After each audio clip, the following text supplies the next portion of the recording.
Alors, comme on l'a vu au cours des différentes interventions, les enjeux dans la zone sont multiples. On a rappelé les enjeux économiques, qu'il s'agisse des enjeux en termes de ressources ou de contrôle des routes maritimes, des enjeux stratégiques, puisqu'il s'agit d'acquérir la puissance dans une des zones les plus dynamiques du monde, et puis enfin, enjeux politiques. Et on voit qu'il y a des liens très étroits entre des enjeux politiques internes et la géopolitique dans la zone. Alors, qui dit mer de Chine dit Chine, comme son nom l'indique, et c'est bien la place, le poids et le rôle de la Chine dans cette zone qui pose question pour les équilibres régionaux et les équilibres peut-être mondiaux, puisque, comme le disait Hillary Clinton dans un article qui a fait beaucoup de bruit, notamment en Chine, où il avait été énormément commenté il y a tout juste un an dans Foreign Affairs, elle disait que le XXIe siècle serait asiatico-pacifique. Elle disait que le XXIe siècle américain serait asiatico-pacifique. Ça a fait évidemment énormément de bruit en Chine. Alors c'est une zone qui voit coexister les principales grandes puissances actuelles et puis les puissances aussi grandes, émergentes de la zone, où elles se confrontent leurs ambitions et leurs intérêts. Vers l'Asie que dérive maintenant le cœur de l'économie mondiale. Et c'est aussi dans cette zone, on l'a un petit peu dit, que sont les pays les plus peuplés du monde. C'est une zone extrêmement densément peuplée. Alors ma petite présentation, en fait, j'ai choisi de la concentrer sur essayer de comprendre comment expliquer l'attitude de la Chine. Parce que tous les commentaires, évidemment, tournent autour du géant asiatique chinois. On a reparlé de cette zone potentiellement riche en ressources, en hydrocarbures, en ressources halieutiques. C'est pour l'instant 10% des pêcheries mondiales, mais ça recèle certainement beaucoup plus de potentialité. Et puis c'est surtout une zone commerciale essentielle, aussi bien pour les exportations que pour les importations. Et comme vous le savez, la Chine est à un tournant économique actuellement. On parle de son niveau de croissance qui est en repli, qui est quand même encore à 7,5%, et elle est en train d'amorcer un changement de modèle économique. Alors est-ce qu'elle va y arriver? C'est compliqué, certains redoutent un atterrissage brutal. La plupart des analystes pensent que la Chine arrivera à effectuer cette transition vers une économie qui jusqu'à présent était tournée vers les exportations avec des investissements étrangers importants, vers une économie qui serait plus tournée vers le marché intérieur et qui donc aurait besoin de beaucoup plus d'importations. Donc encore une fois, cette route maritime, quel que soit le sens dans lequel on la prend, c'est une route extrêmement stratégique pour la Chine. Alors on vous l'a certainement rappelé, Pékin, en mai 2009, a revendiqué auprès de l'ONU la souveraineté exclusive sur toute cette zone. Et on vous a dit également que ça correspondait à peu près à la surface de la mer Méditerranée, et vu de Chine, la mer de Chine méridionale, c'est un petit peu leur mer intérieure. Vous avez parlé, François, de la première ligne d'île, la deuxième ligne d'île, mais finalement tout ça, vu de Chine, c'est une sorte de grande mer intérieure. Les mots ont une importance, chacun définit les différentes îles contestées avec ses propres noms. On vous l'a peut-être aussi rappelé ce matin, les Paracels qui sont les Sicha, les Spratleys, les Nansha, donc c'est les îles du sud, et puis le récif de Scarborough qui lui s'appelle Rangiantao. Alors pourquoi je parle des noms? Parce que en ce moment en Chine, il y a toute une volonté de réglementer la cartographie.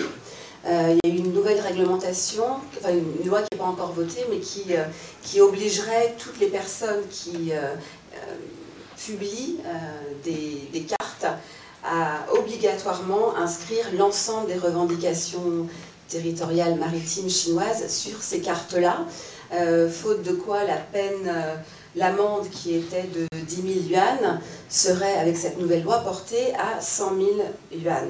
La loi actuelle date de 1995, et donc aujourd'hui il s'agit de publier des cartes qui représentent l'ensemble des revendications.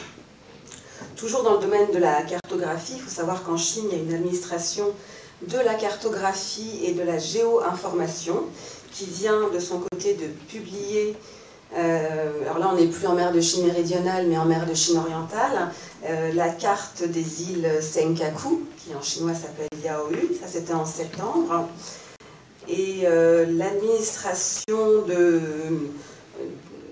des océans, qui a également publié des cartes, des graphiques sur ces mêmes îles d'Yaoyu.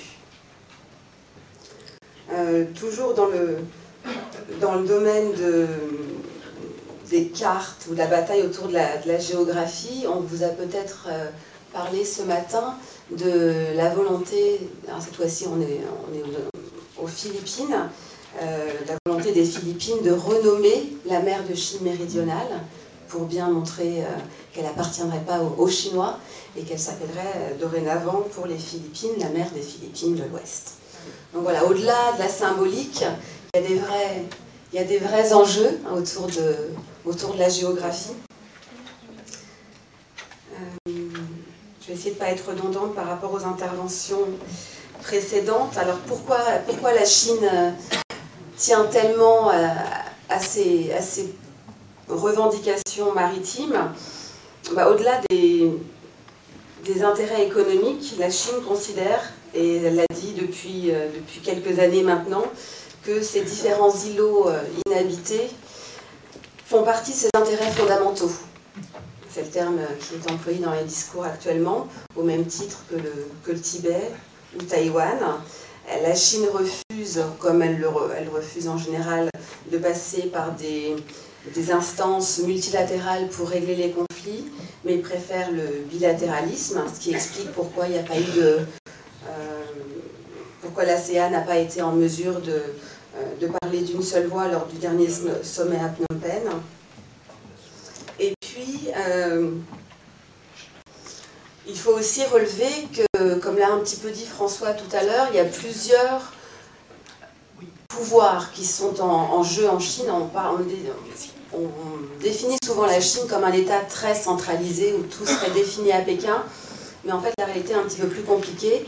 Et dans cette zone de mer de Chine méridionale, il faut bien prendre en compte le fait que d'un côté il y a la voix du ministère des Affaires étrangères, l'armée populaire de libération avec la marine qui est extrêmement puissante, et puis il y a tout le rôle qui est joué par le complexe militaro-industriel où certaines grandes entreprises publiques, notamment dans le domaine des hydrocarbures, qui ont des stratégies peut-être parfois plus expansionnistes que le voudrait le gouvernement chinois lui-même. Donc c'est quelque chose qu'il faut aussi prendre en compte. Dernière remarque que je voulais faire sur le sujet, François a commencé à l'évoquer tout à l'heure, c'est cette histoire de nationalisme, hein, qui en Chine s'appelle plutôt le patriotisme. C'est effectivement un ferment de la cohésion nationale qui est parfois instrumentalisé par le pouvoir politique pour garantir l'unité de la nation, mais comme vous l'avez rappelé tout à l'heure, dans le cas du Japon, il n'est pas vraiment nécessaire d'attiser les rancœurs et les souvenirs du XXe siècle pour que la population chinoise parte au quart de tour sur ces sujets, et on l'a vu dans certaines manifestations qui étaient pour la plupart organisées et contrôlées, mais surtout dans ce qui a été écrit par les internautes chinois sur Internet, où on voit bien que la fierté chinoise, l'amour de la patrie, là c'est pas forcément instrumentalisé par le pouvoir, même si il suffit de lire la presse chinoise ou de savoir à quel point l'éducation patriotique est quelque chose de très important en Chine, pour savoir que dès le plus jeune âge, c'est un discours qui passe dans la tête de tous les petits Chinois, et évidemment dans les livres d'histoire. Pour revenir sur la question des différentes rivalités dans la zone, je vous citais tout à l'heure dans l'introduction le discours d'Hillary Clinton disant que les Américains étaient de retour dans la zone et qu'ils voulaient se repositionner au centre des opérations, et c'est vraiment ce qui agace les Chinois qui ont l'impression que c'est une nouvelle stratégie d'endiguement et qui se sentent, ils le disent très souvent, comme encerclés par les Américains. Alors dans le discours de la diplomatie chinoise, l'idée était à la fois de renforcer des alliances militaires bilatérales, de s'impliquer plus avant dans les institutions régionales, qu'il s'agisse de l'ASEAN, de l'APEC ou du Trans-Pacific Partnership. Et là, j'ai lu récemment encore un article dans la presse chinoise qui disait que ce TPP était vraiment très dommageable à l'unité asiatique, puisque la conséquence était que ça risquait de faire une partition au niveau de l'Asie entre les pros et les anti-Pékin. Et en fait, il rejetait la faute sur les Américains de risquer de diviser encore plus le continent. Alors, dans ce même article d'Hillary Clinton, elle mettait en avant que l'Inde et l'Indonésie étaient les nouveaux appuis de la diplomatie américaine, que l'Australie était un partenaire global et que le Japon était la pierre angulaire du dispositif de sécurité. Dans cet article, il n'y avait pas vraiment de référence directe à Taïwan, et comme on l'a noté tout à l'heure, la position de Taïwan aujourd'hui est un petit peu, je ne vais pas dire ambiguë, mais plus modérée, plus mesurée, puisque Taïwan a elle-même des intérêts importants dans la zone, et dans une récente déclaration du président taïwanais, il demandait aux Américains de ne pas intervenir, de ne pas se mêler des conflits pour ne pas envenimer la situation. Je ne sais pas s'il me reste un petit peu de temps, mais je vais te laisser là. 1 minute, alors 1 minute, je vais... 1 minute, une phrase. Une longue phrase. On a vu au cours des différentes interventions que les risques étaient nombreux dans la zone. Le discours et même les différentes attitudes des puissances en présence s'apparentent de plus en plus à la guerre froide. Si l'avenir du monde se joue en partie en Asie, cet avenir est aujourd'hui vraiment, vraiment incertain. Et je voulais juste relever que j'aurais pu parler du poids de l'histoire. J'ai parlé de l'importance de la géographie, des noms et des cartes, mais dans tous les discours et dans la presse chinoise actuelle, notamment sur le conflit autour des Diaoyusen-Kaku, on fait énormément de références à l'histoire. Et en fait, les blessures de l'histoire ne sont pas refermées, notamment entre la Chine et le Japon.